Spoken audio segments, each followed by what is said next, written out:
오늘은 오피스텔 투자 시에 주거용 임대사업과 비주거용 임대업을 선택 가능한 사항에 대해 어떻게 선택해야 되는지 취득시 취득세와 부가가치세 측면에서 자세히 알아보도록 하겠습니다. 오피스텔 투자를 앞두고 계신 분이시라면 끝까지 살펴보시길 바랍니다.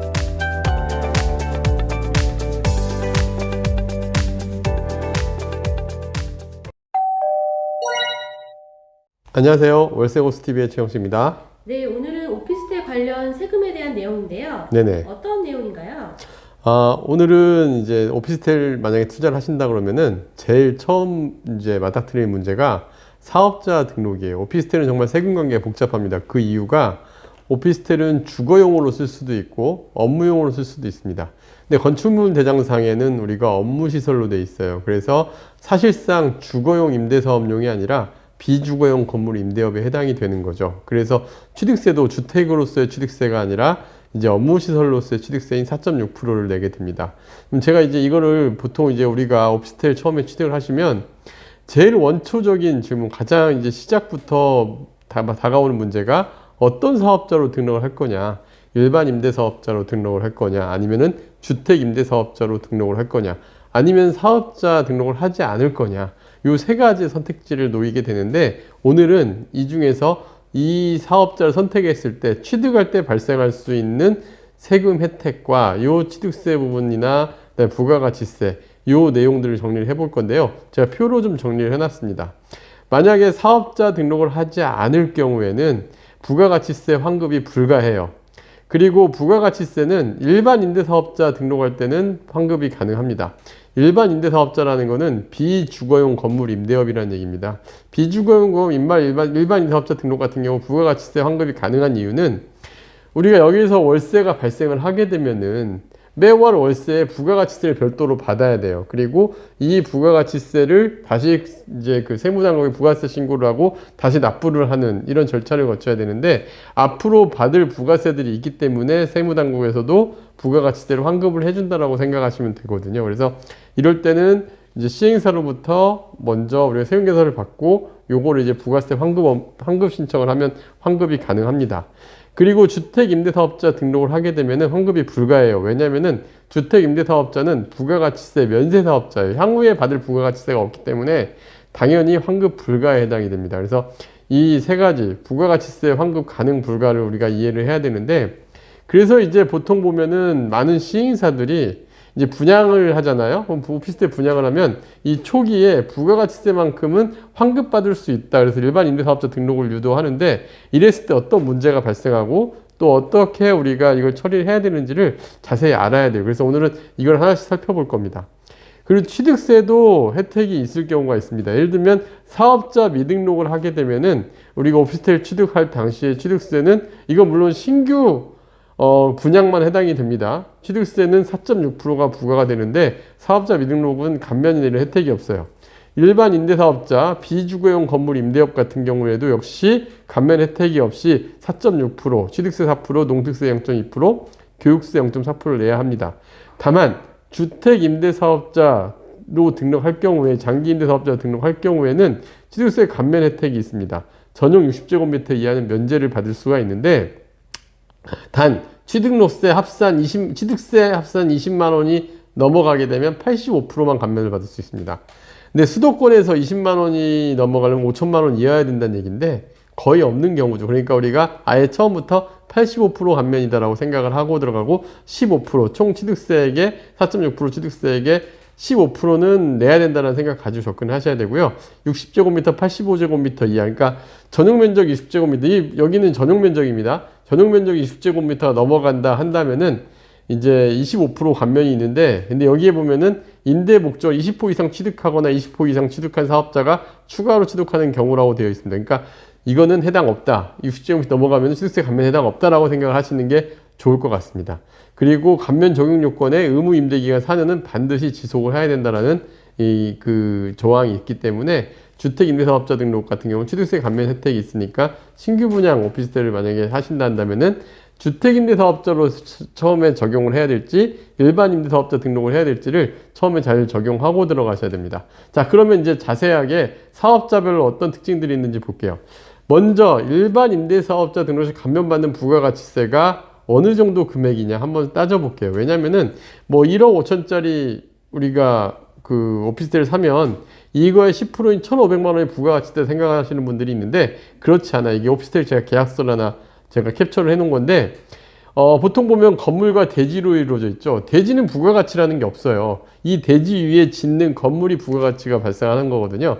그게 이제 그 건물 가격에 대해서 10%인데 지금 이 오피스텔 같은 경우는 총 1억 7,500만 원짜리 오피스텔인데 이 중에 1억 1,100만 원이 건물분에 해당하고요. 1억 1,179만 2천이 건물분에 해당하고 이거의 10%인 1,117만 9,200원이 우리가 이제 부가가치세 환급 대상이 되는 겁니다.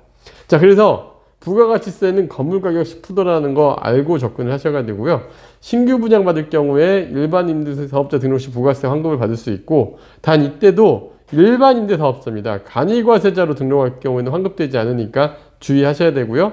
일반 매매 시 만약 그리고 이게 신규 분양이 아닌 경우에도 어떤 분들은 신규 분양 받을 경우면 부가가치세 환급이 된다라고 생각하시는데 그렇지 않아요. 일반 매매 시에도 매도인 매수인 간에 부가가치세 세금계산을 주고받는 경우라면 환급이 가능합니다.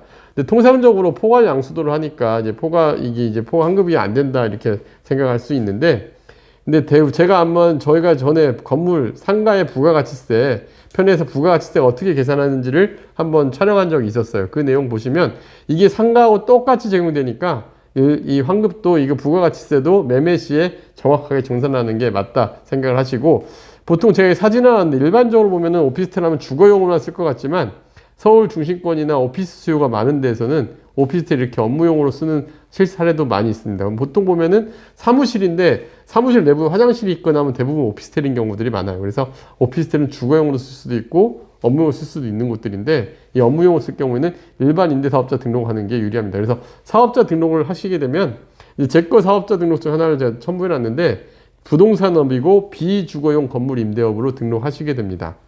그 다음에 이제 일반 임대사업자 등록을 하게 되면 혜택은 부가가치세 환급이 되고요.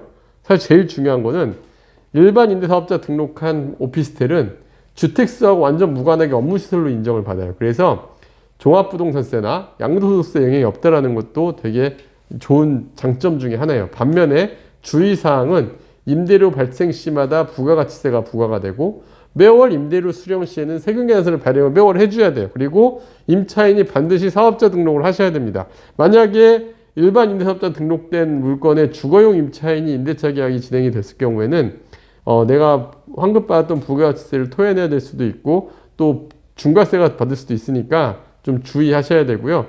만약에 일반 임대사업자 등록을 했다 한다면은 반드시 주거용 임차인보다는 사업자 등록한 일반 임차인을 사무실로서로만 활용을 한다는 걸 이제는 머리에 두고 있어야 돼요. 예전에는 뭐 전입신고만 안 하면 됐지라고 생각을 했지만 이제는 이런 기록들이 다 남아있고 또 전입신고를 안 하더라도 만약에 세입자가 월세 소득공제라도 받게 되면은 주거용으로서 상대방이 이제 세무당국에서 인정할 수가 있기 때문에 좀 주의하셔야 돼요. 그래서 일반인 사업자는 반드시 사무실로 쓰는 경우 실제 일반 임대업으로 할 경우 비주거용으로 쓸 경우에만 사업자 등록한다 생각을 하시면 좋겠습니다.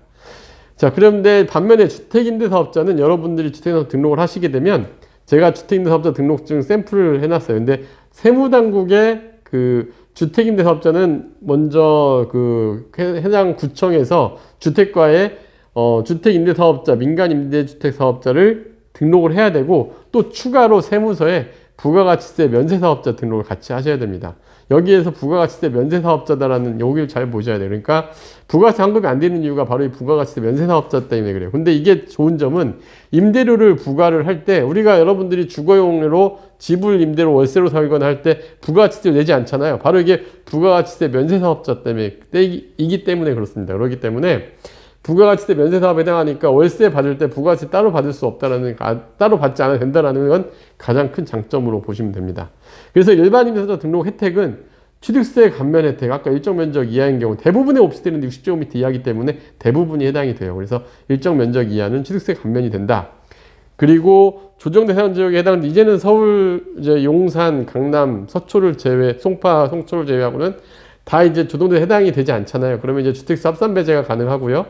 그러니까 이제 종부세나 양도세에서 영향을 받지 않을 수가 있기 때문에 주택임대사업자 등록할 때 혜택이 있다. 그 다음에 1,500만 원 이하, 제가 지난번 소득세 얘기할 때 1,500만 원 이하 임대소득에 대해서는 분리과세가 가능한 점도 굉장히 큰 점이고요. 또 하나 기준경비율 60%까지 처리할 수 있는 부분도 내 소득세를 확 줄일 수 있는 주택임대사업자의 가장 큰 혜택이라고 보시면 될 것 같습니다. 주의사항은 의무 10년 임대기간 동안 보유해야 되고 의무 충족 못할 경우에는 벌금 부과될 수 있다는 점도 유의해야 되고요.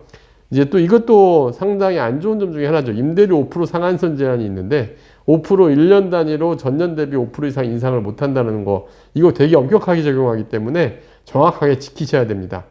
그리고 주택임대사업자가 일반 임대사업자는 안 좋은 점이 임대료 5% 상한선에서 어떤 차이가 있냐면은 일반 비주거용 건물 임대업 임차인이 바뀔 경우에는 상가임대차보호법의 5%가 이제 다시 리셋이 되는 수가 있는데, 주택임대사업자는 임차인이 바꾸더라도 그 전년도 임대료의 5% 상한선 제한을 그대로 받게 된다는 점도 우리가 주의하셔야 되고요.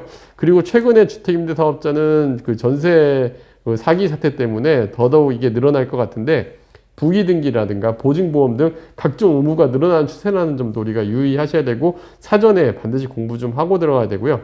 조정대상 지역의 오피스텔 같은 경우는 주택수 배제에 해당되지 않으니까 혜택은 없고 의무만 발생할 수 있기 때문에 이때는 좀 조심하셔야 됩니다. 오늘 좀 내용이 좀 많이 있어요. 그래서 이런 부분들 우리가 알고 좀 여러분들이 사전에 좀 대비하고 오피스텔은 투자에 나서셔야지, 오피스텔은 세금을 모르면 정말 이상한 세금들, 잘못된 세금으로 큰 손해를 볼 수 있기 때문에 잘 알아보시길 바랍니다. 네, 그렇다면 오피스텔 임대사업자 선택 시 어떤 것들을 고려해야 할까요? 네, 오피스텔 임대사업자 선택 요령을 좀 제가 정리를 5가지 정도 말씀을 드릴게요. 서울 중심지 사무실 임차 수요가 많은 지역의 오피스텔, 그러니까 사무실 수요가 많은 곳들은 가능하면 그냥 비주거용 건물 임대업을 고려하는 게 좋습니다. 양도세나 종합부동산세 이런 복잡한 부분들, 그 다음에 의무 보유 기간도 지켜야 되고 여러 가지 의무들이 많다 보니까 가능한 비주거용 건물 임대업이 나아 보이고요.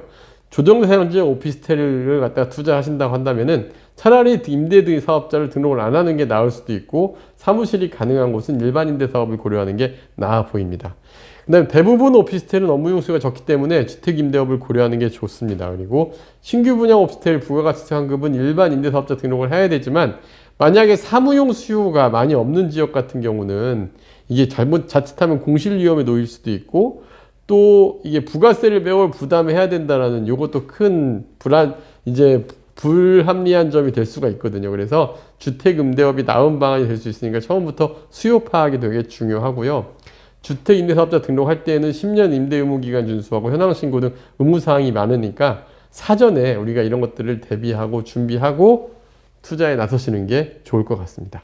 네, 다음 영상도 기대하겠습니다. 네, 감사합니다.